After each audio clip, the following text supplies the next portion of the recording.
Bonjour Pascal Pointu, vous êtes l'ancien vice-président du mouvement de la ruralité, le président régional du mouvement ruralité dans le Puy-de-Dôme, et vous allez nous parler aujourd'hui de tout à fait autre chose que de ruralité. Oui, bonjour Richard, quoique ça touche quand même pas mal aussi la ruralité. Nous allons parler de la légalisation du cannabis et la dépénalisation de la cocaïne. Nous sommes devenus chez les fous avec les propositions de loi des députés macronistes Mendes et députés LFI Léaumont. Donc ils ont déposé 60 propositions de loi visant à légaliser la vente du cannabis et à dépénaliser la possession et l'usage de la cocaïne. Je voudrais tout simplement dire que je me contrefiche totalement des statistiques tout autant mensongères qu'inutiles de comparaison entre les différents pays européens ou mondiaux. Les victimes tuées par un chauffard sous l'emprise de la drogue se foutent totalement de savoir que les Pays-Bas ou le Canada reviennent sur le principe de dépénalisation. Non, aujourd'hui, il vous faut savoir que 83% des toxicomanes qui prennent de la cocaïne ou de l'héroïne ont commencé leur processus dans la drogue par le cannabis. 83%. Le cannabis que l'extrême gauche nous catégorise comme récréatif n'a absolument plus rien à voir avec celui des babacools de 68. La THC, substance contenue dans le cannabis, a été multipliée par 7 depuis 20 ans, rendant ainsi les effets bien plus importants que le simple joint des années 70. Il faut savoir que l'enquête européenne en milieu scolaire sur les drogues et l'alcool a reconnu que 23% des jeunes Français de 15 et 16 ans consomment de la drogue. Contrairement aux autres pays européens, le jeune Français est particulièrement visé, puisque 12% contre 7% dans d'autres pays ont affirmé avoir consommé dans le mois précédent de la drogue. Alors que notre sécurité sociale présente un déficit particulièrement inquiétant de 18,2 milliards, avec un dérapage dû au déficit de 15,3 milliards de la branche maladie, cette proposition de loi est criminelle, puisque nous savons tous que le cannabis entraîne des risques pour la santé avérés importants, notamment sur les maladies psychiatriques comme la schizophrénie, qu'il entraîne aussi des dommages irréversibles sur le cerveau, notamment ceux des plus jeunes pas encore formés, et il entraîne également des troubles sur la mémoire, sur le temps de réaction et la capacité à prendre des décisions. Sans parler des troubles à l'attention, le cannabis aggrave également les comportements suicidaires, il favorise la dépression, les crises de panique et l'anxiété. De plus, le THC a un effet sur le rythme cardiaque et aggrave sur les personnes déjà sujettes à l'hypertension. Les cancers du poumon sont multipliés par les substances cancérigènes supérieures au tabac du cannabis. Par ailleurs, les baisses de l'attention, de la concentration et de la coordination aggravent lourdement les risques d'accidents de la route. On nous présente cette PPL afin de solutionner les trafics illicites. Il n'en sera rien et je vais vous le démontrer tout de suite. 80% du hashish consommé en Europe provient du Maroc.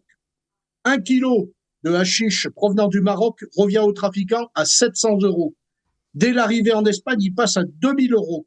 Il est revendu aux consommateurs en France à 15 euros les 2,5 grammes, la barrette. Ouais.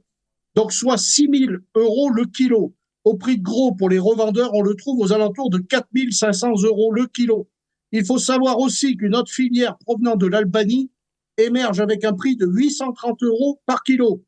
Pour légaliser et permettre une vente encadrée, sachant qu'il faudra un cannabis faible en THC, puisque la santé publique ne tolérera pas un THC supérieur à 4%, alors que la demande réclame toujours plus de teneur en THC, il faudra alors recourir au Maroc qui est en train de développer un cannabis faible en THC, inférieur à 1%, et au prix de 1400 à 1800 euros le kilo.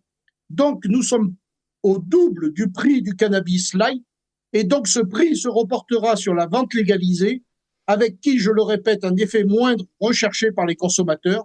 C'est pas demain que nous freinerons les trafics, sachant que les dealers ont toujours la main sur la baisse de leurs produits, puisque l'offre est importante, tout comme la demande, et donc ipso facto, on peut agir significativement sur les prix. Ensuite, la dépénalisation de la cocaïne est là aussi criminelle. Ne pas vouloir sanctionner le consommateur favorisera une fois encore les trafics, puisque l'impunité renforcera le sentiment de libre consommation. Cette drogue étant addictive dès la première prise, et même si le prix entre 65 et 70 euros le gramme a fortement chuté, la solution passe par la répression à l'encontre des consommateurs.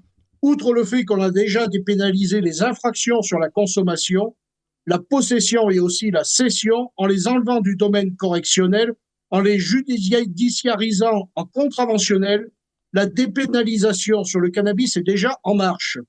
Mais quand les forces de l'ordre rendent un procès-verbal à 200 euros, minoré à 150 euros, si payé sous 15 jours, sachant que plus de 70% des procès-verbaux ne sont pas payés, je pense qu'il faut que les ordinateurs personnels portables des policiers et des gendarmes rédigent un procès-verbal électronique avec l'obligation dans le même temps que les DGFiP, donc la Direction générale des finances publiques, soient destinataires dans la foulée d'un montant de 400 euros automatiquement prélevé sur la feuille de paye, puisque l'individu a reconnu l'infraction, et tout comme sur les prestations sociales pour ceux ne travaillant pas. Puisque, étant donné que lors de la verbalisation, bon, moi j'ai 36 ans de police derrière moi et j'ai travaillé dans des unités anti-stup, la verbalisation ne peut pas marcher puisque l'individu, même s'il présente une pièce d'identité comme une carte nationale d'identité, n'est pas obligé de changer son adresse sur la carte d'identité. Donc, ils donnent tous une fausse adresse et les procès-verbaux s'entassent dans les boîtes aux lettres et ainsi de suite. Tandis que si vous passez par la Direction générale des finances publiques, eux savent exactement la bonne adresse puisque vous êtes obligé de déclarer vos revenus chaque année sur une feuille d'impôt et donc la saisie est possible sur la fiche de paye quand l'individu est salarié. Eh ben, voilà une solution toute simple. Merci beaucoup, Pascal Pointu. Et voilà. J'espère que on vous attend au ministère de l'Intérieur et on met ça en place. Oui, j'espère.